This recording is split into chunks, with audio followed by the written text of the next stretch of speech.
Baik, Assalamualaikum warahmatullahi wabarakatuh. Waalaikumsalam. Uh,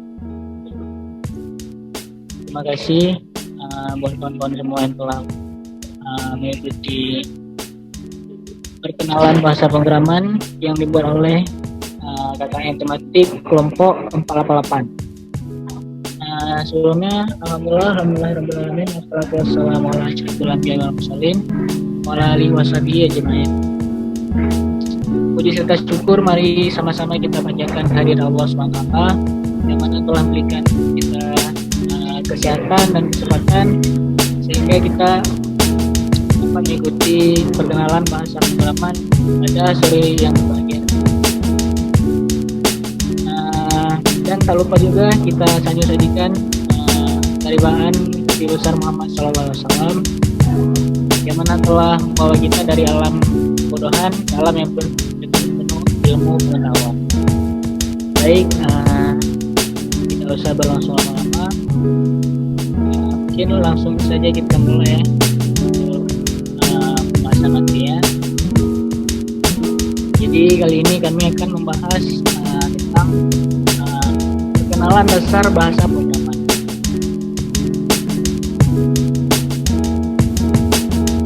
Jadi kami dari kelompok 488 yang tematik COVID-19 berisikan anggota dari Rizky Novaldi, Muhammad Dane, Aldo Pratanda. Pengertian. Jadi bahasa pemrograman dari kata bahasa ya. Pada umumnya bahasa merupakan alat komunikasi manusia. Menurut KBBI, bahasa dijadikan sebagai lambang bunyi yang digunakan oleh suatu masyarakat untuk berinteraksi. Jadi jika komunikasi antar manusia menggunakan bahasa berbentuk kata-kata atau istilah, bahasa itu disebut dengan bahasa pemrograman.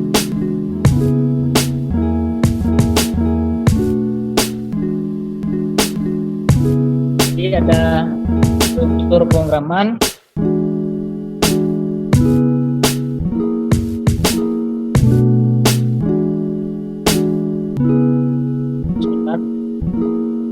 jadi ada struktur pemrograman. Yang pertama itu runtutan. Jadi runtutan itu adalah sebuah pemrograman yang berstruktur dari langkah awal, yaitu dari instruksi pertama, kedua, ketiga, dan seterusnya secara berurutan. Itu namanya runtutan. Lalu ada struktur pemrograman perulangan. Jadi yang struktur perulangan ini yaitu perintah dari program tersebut dapat dilakukan perulangan yang berkelanjutan pada kondisi tertentu ya. Ini namanya struktur perulangan. Lalu yang ketiga ada percabangan, yaitu bahasa pemrograman yang dapat menginstruksikan pada komputer agar dapat membuat keputusan sendiri berdasarkan pilihan syarat-syarat tertentu. Lalu ada sejarahnya. Mungkin sejarahnya akan saya jelaskan secara singkat. Jadi pada sebelum tahun 1940 ini bahasa pemrograman yang paling pertama ditemukan itu bahasa mesin ya. Jadi mungkin kawan-kawan pernah dengar bahasa binary, itu bahasa yang terdiri dari angka 0 dan 1. Itu jadi ditemukannya pada sebelum tahun 1940. Terus pada periode tahun 1940 ini sudah ditemukan bahasa assembly. Nah, ini bahasa pemrograman yang pertama ya. Itu berada pada tahun 1940-an. Terus pada periode tahun 1950-an dan 1960-an itu bahasa pemrogramannya semakin berkembang ya.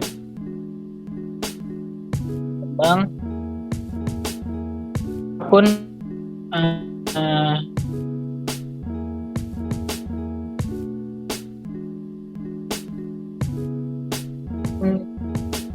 semakin berkembang pesat sehingga pada bahasa pemrograman ini dapat menampilkan visual-visual melalui dari bahasa pemrograman ini. Terus ada tingkatan bahasa pemrograman. Ada low level language, middle level language, high level language. Jadi ini low level ini yang tingkat paling rendahnya yaitu seperti bahasa mesin itu merupakan low level language ya. Terus ada tingkat menengah yaitu coding yang merupakan kode kata-kata dan simbol. Jadi yang high level language adalah coding dengan kata-kata dan simbol dan juga dapat menampilkan visual-visual. Itu high level language.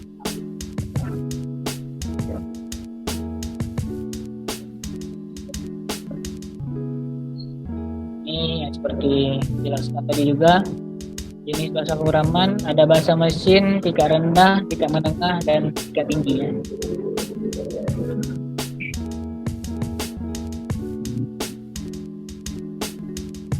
Oke, mungkin sekian dari saya. Mungkin untuk fungsi bahasa pemrograman dapat dilanjutkan oleh Alvin Putra Tarangga. Mungkin Alvin Putra Tarangga dipersilakan.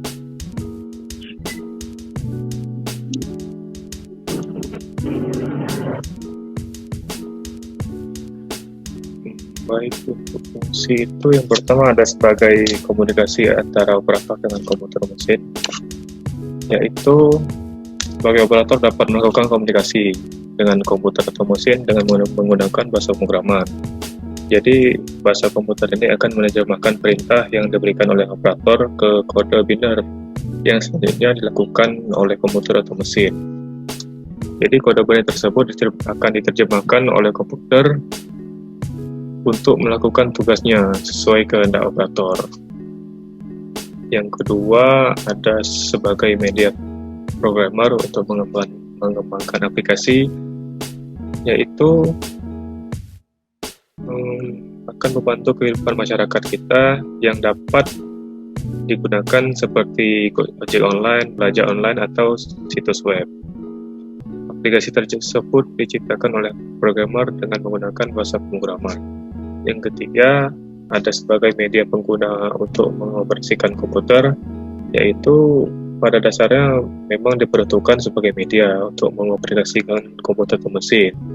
Tapi dalam kehidupan sehari-hari ini, penggunaan pada mesin kasir supermarket cukup memasukkan kode tertentu sebagai bahasa pemrograman yang nanti akan diterjemahkan atau diolah oleh mesin.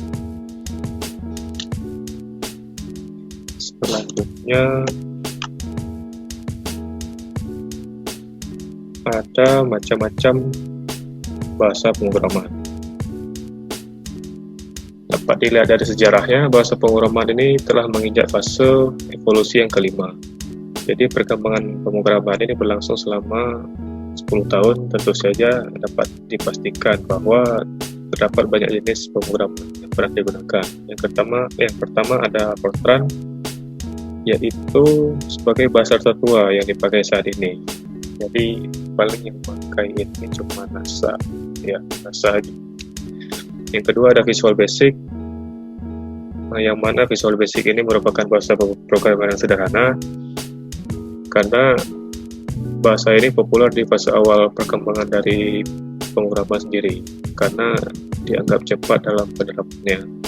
Yang ketiga ada bahasa C, jadi pertama kali muncul pada tahun 1973. Ini merupakan pengembangan dari bahasa B yang merupakan tahap awal dari sistem pemrograman. Bahasa C bisa dipakai dalam berbagai aplikasi, contohnya saat ini perusahaan Apple sedang menggunakan bahasa C. Yang keempat ada C++, yaitu generasi lanjutan dari bahasa C dengan fitur-fitur yang lebih kompleks. Yang kelima ada Java, yaitu bahasa pemrograman yang paling populer dan paling banyak digunakan di dunia saat ini. Dikarenakan mudah kegunaannya dan banyak bisa dipakai untuk berbagai kebutuhan, mulai dari jaringan, pembuatan website, langkah lunak, maupun sebagainya. Yang keenam ada PHP. Ini adalah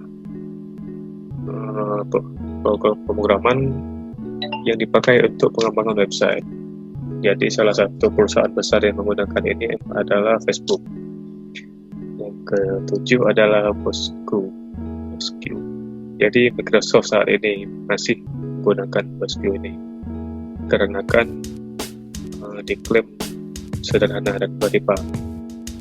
Jadi sebenarnya masih banyak lagi jenis bahasa pemrograman yang populer saat ini tidak disertakan di atas, yaitu ada JavaScript, Ruby, Python, HTML, dan lain sebagainya.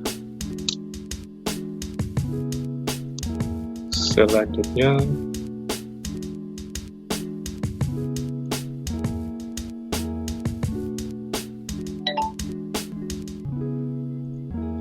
ada bahasa pemrograman untuk penggunaan Android. Jadi sistem Android menggunakan bahasa pemrograman yaitu Java dan Kotlin. Karena Java yang mudah lebih dimengerti karena sistemnya mudah digunakan oleh Android atau Google. Ada juga bahasa pemrograman untuk khusus iOS. Bahasa pemrograman untuk cross platform, jadi seperti JavaScript, C++, Python maupun Ruby.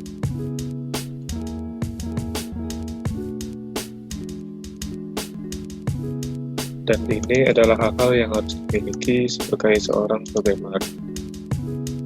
Yang pertama, ada mempelajari bahasa pemrograman.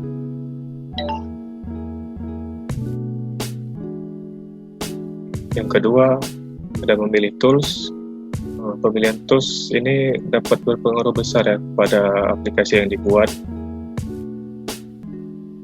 Yang ketiga, ada keahlian tambahan, yaitu termasuk keahlian tambahan hard skill maupun soft skill. Yang keempat, ada solusi dan tujuan. Jadi seorang programmer ini harus memiliki kemampuan untuk mencari solusi atas kesalahan yang terjadi saat pemrograman aplikasi dijalankan. Kemudian harus ada mempunyai problem solving dari masalah-masalah yang ditemukan.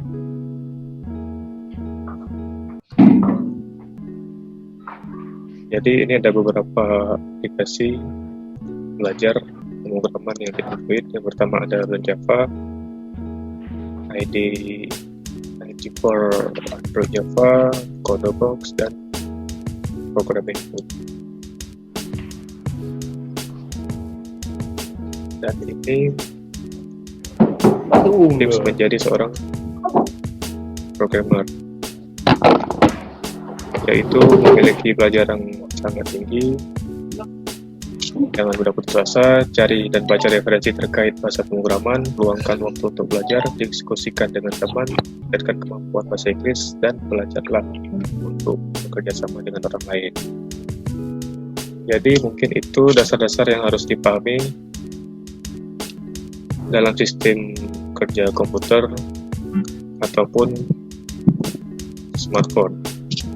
Jadi jika tertarik untuk mempelajari pemrograman, dapat menjadi programmer dan memanfaatkannya untuk keperluan bisnis ataupun di perusahaan, karena banyak perusahaan sekarang sangat membutuhkan programmer. Jadi di sini ada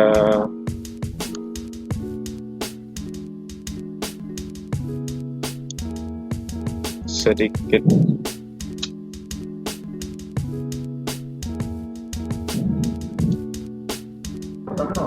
ya. Oke, udah Pin. Sudah. Oke, terima kasih buat tim Putra Karangga.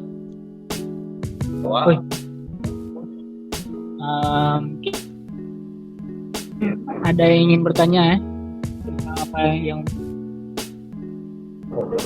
mungkin kalau ada yang ingin bertanya dipersilahkan di chat, boleh mungkin hidupin, dipersilahkan kawan-kawan. Mungkin tadi yang tangannya ada di sudah sana. dijelaskan tadi Pak, ya kan? Ya nggak apa, dijelaskan aja lagi itu. Ulang aja lagi kan? Ya boleh.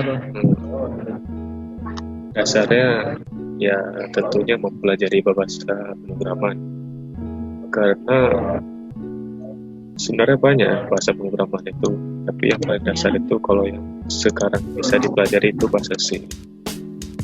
Terus bisa juga pemilihan tools. Pemilihan tools ini dapat beberapa pengaruh besar pada aplikasi yang kita buat, dan berpengaruh juga pada aplikasi yang akan kita kuasai nanti. Yang ketiga ada keahlian tambahan, jadi tentunya harus ada soft skill juga untuk yang harus mengerti konsepnya, memecahkan masalah, dan bisa juga meningkatkan performa aplikasi tersebut melalui pemrograman. Yang terakhir, mencari solusi dan tujuan, karena seorang programmer ini tentunya harus bisa mencari solusi atas kesalahan yang terjadi pada saat program aplikasi dijalankan, dan juga harus ada mempunyai problem solving ya dari masalah-masalah yang ditemukan. Mungkin itu saja langkah-langkah dasarnya yang dari pemula. Mungkin bisa ini Bang, jadi terima.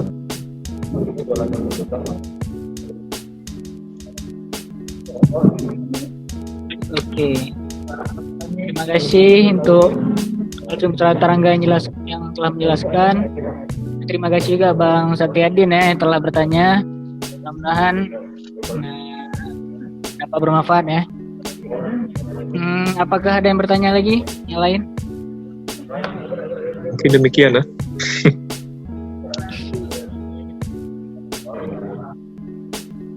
Oke, mungkin nggak ada lagi ya. Coba jelas.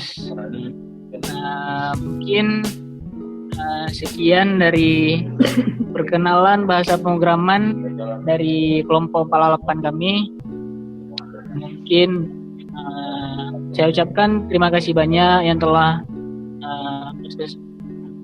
meluangkan waktunya pada sore hari ini, dan kami mohon maaf sebesar-besarnya jika ada kesalahan. Demikian kami akhiri, lebih dan kurang kami mohon maaf. Assalamualaikum warahmatullahi wabarakatuh. Waalaikumsalam.